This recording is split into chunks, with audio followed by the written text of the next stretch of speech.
with the aid of Yes Man, drove both the Legion and the NCR from Hoover Dam, securing New Vegas's independence from both factions. With Mr. House out of the picture, the remaining Securitrons on the Strip were hard-pressed to keep order. Anarchy ruled the streets.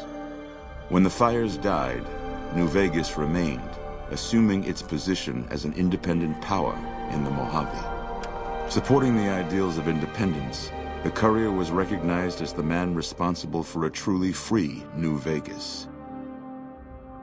He ensured Mr. House's tyranny was broken, and neither Caesar's Legion nor NCR would ever gain control over New Vegas. Tabitha and Rhonda went east, through Caesar's land. Occasionally, tales of their exploits found their way back west, though few believed them.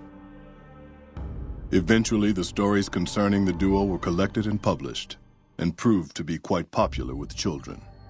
Though the wasteland became anarchic after Hoover Dam, the Boomers' display of power dissuaded fortune seekers from attempting to penetrate Nellis. The Brotherhood used the Battle of Hoover Dam as an opportunity to retake Helios 1, and came to control the area between it and Hidden Valley.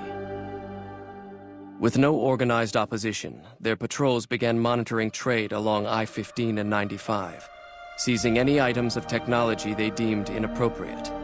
Fiends overran Camp McCarran during the Second Battle of Hoover Dam. In the anarchic months that followed, the Fiends asserted dominance over Outer Vegas.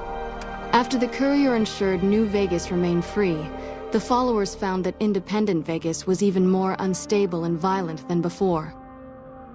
Old Mormon Fort became excessively burdened by the influx of patients, struggling to provide even the most basic of services.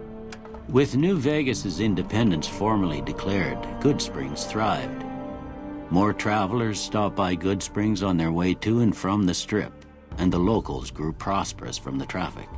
The Kings retained their control of Freeside, and while they continued to favor the needs of locals, they tolerated the citizens of the defeated NCR.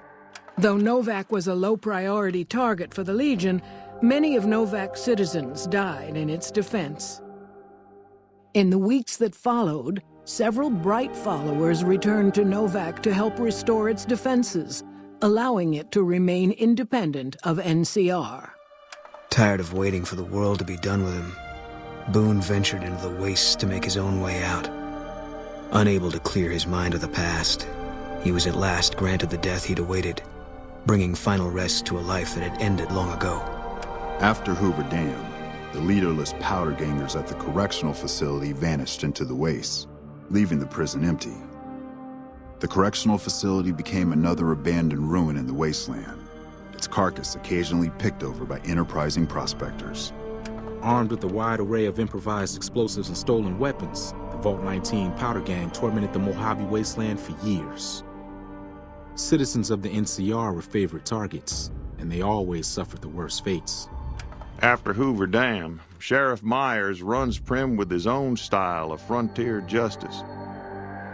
He deals with most folks fairly, but now and then someone winds up dead with little to no evidence against them.